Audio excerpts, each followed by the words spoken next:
What up, dudes? It's Gaz, and welcome back to the Warframe video.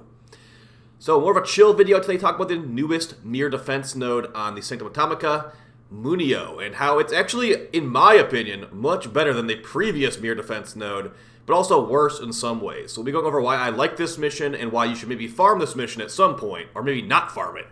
And also, we're just be going over various thoughts I have about mirror defense, because DE actually said they're not going to make any more mirror defense nodes after this one, and I think that's kind of a shame after how, I just really like this one, honestly, so let's just get into it. But before we do, make sure you're subbed. This channel will do daily Warframe video uploads. I'll be live on stream after this video goes up. Probably not farming any mirror defense after I explain what's so good about it, but we'll be doing a ton of stuff. Aya farming, you know, opening relics, maybe a bunch of arcane farms too. It's pretty standard stuff around here. But yeah, come on, stop by if you want to. Alright, so let's get into it. Munio on the Sanctum Atomica, so the newest tile set, basically the new tile set we got on Deimos. Why is this one good? Well, I'm going to give you a couple reasons why. One of them is going to be, this node right here is the only place in the game that the tome mods drop. The Grimoire tome mods, like the one like you hit an enemy with the alt fire, it gives you increased duration or whatever. Those mods drop here on Rotation C. They were a low drop rate. You don't even expect to get them, honestly. But the main thing here that is, reliable is this is probably the best Stella farm in the game. And it's not like Stella's very hard to get. I've had some people complain about it's hard to get. But yeah, this resource, Stella, this is used to fuse Archon shards together. And the way this mirror defense works, unlike the mirror defense on Tyana Pass, which we'll talk about in a little bit later, this mirror defense, if you pick up these glyphs, these like Loke Surge glyphs or what they're called, you get Stella. And unlike the other planet, Tyana Pass, on that one you get like arcane gems, or whatever they're called. So, picking up the gems on this one is a lot less incentivized because you're only getting a resource out of it. Technically, yeah, you're making the objective more defended once you pick up enough of these gems as well. But yeah, the main thing here is that you just get extra Stella. I think you get like 5 Stella for picking up 50 gems. Not that big of a deal. It makes just playing the mission a lot more chill. Because the problem with Tyana Pass, and the reason I don't play it, even though it is actually quite profitable platinum-wise, because those arcanes are pretty good, is that to me, on Tyana Pass, I feel like if I'm not playing Titania, or we don't have like 1 to 2 Titanias in our squad, we are wasting our time. Because that mission is extremely dependent on picking up those gems to get more for your, more value for your time. You're going to be getting those gems to get more of the Rania crystal thing they're called, that lets you, get secondary encumber, lets you get arcane steadfast. Here, there is no arcane, trade-in system, because unlike Citrine's Last Wish, the entire update was not focused on mirror defense this time. So, yeah, since this is an afterthought, it doesn't have the best loot. Besides, it's the only place the tome mods come from. But the tome mods are actually, I have a method I'd recommend you get the tome mods instead. Now, keep in mind, people do buy these tome mods for platinum. I sold like one of the tome mods for like 50 plat or like 70 plat before.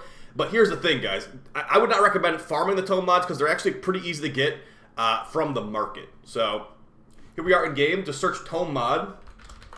There's a 140 plat bundle with all of these. So, each of these is a rotation C reward. It is not a guaranteed drop either. So, I think one of these, so like Foss Canticle, I got 2 of these. I got one of them from the mirror defense. I think another, I got a Jahu Canticle as well.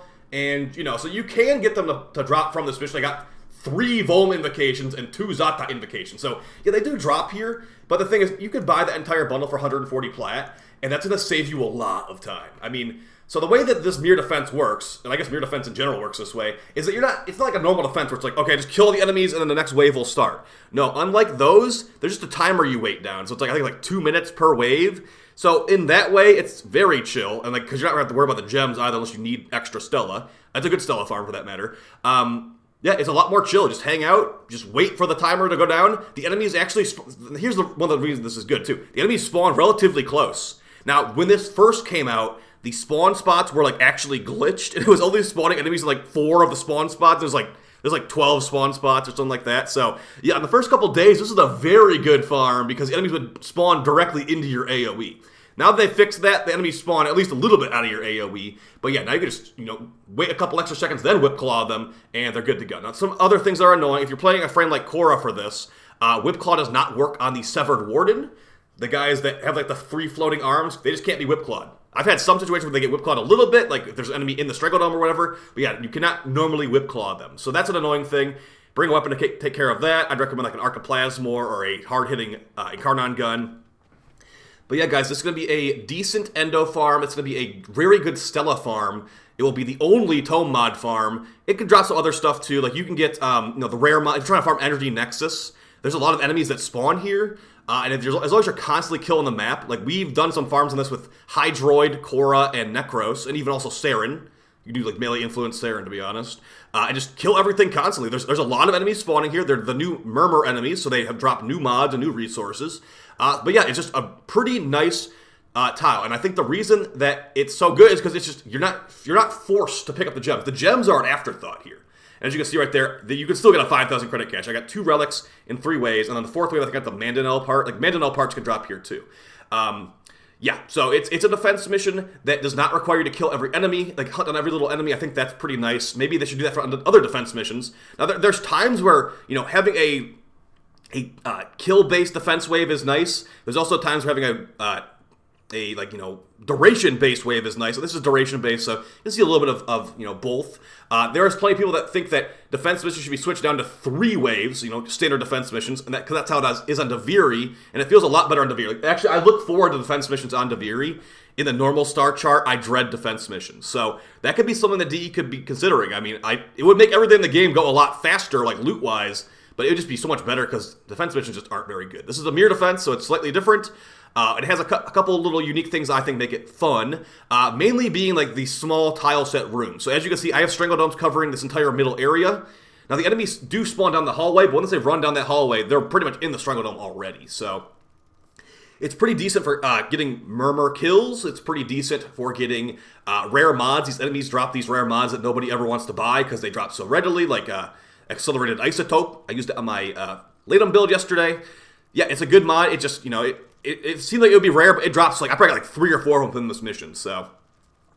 Yeah, now as far as comparing this to Tyana Pass, and, DE said in a, I think Rebecca said, they're not making any more mirror defense missions. This is probably the last one. So, enjoy this or enjoy this one, I guess, because it's the last one you're going to get. But which one is actually better, Tyana Pass or this? I think that, unfortunately, Tyana Pass might be a little bit better just because, at the end of the day, Tyana Pass got an entire update based around it, where it's like, okay, Citrine's Last Wish had Citrine in the frame, it had this new mission, Tyana Pass, and everything else was just basically around Tyana Pass. So, like, you had your own Arcanes, you got Arcane Steadfast, I already mentioned it earlier. So, I think that was, there's just nobody can compete with that because the entire update was based on it.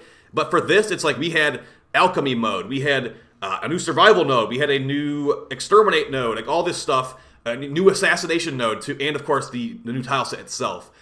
This was just one little mission. A lot of people might not even realize this is even there, but yeah, it is on the new Sanctum Atomica. It's called Mormia or something, and yeah, Munio, and I think it's actually pretty good. Like I said earlier, it was better the first couple days, but yeah, you just go Steel Path, you get a decent amount of Endo, decent amount of Stella resources, etc., etc. If you get lucky, you'll get a Tome mod that people definitely overpay for. And I should probably go sell those extra ones I have, So, if you've been wondering where the Tome mods come from, they come from Munio on the Sanctum Atomica. If you've been wondering how to farm some Stella, this is a great way to do it. You can get, like, multiple hundred Stella in, like 4 waves. And yeah, I'd recommend going to, like, 4 waves or 8 waves on this, because Rotation C is every 4 waves, and that's where your Tome mods, your Mandanel parts, etc., drop, so. Hope you guys found this video fun. It's just a little discussion video about mirror defense and why I like this new mirror defense node a lot more than the old one. I still think that the better platform is the other one because of those arcanes, but hey, this is respectable as well. So I'll see you guys next time. Definitely don't go out farming this all day long just because I made a video on it. It's not that great. It's just okay. So see you guys in the stream later tonight, and I appreciate all the support, guys. Peace.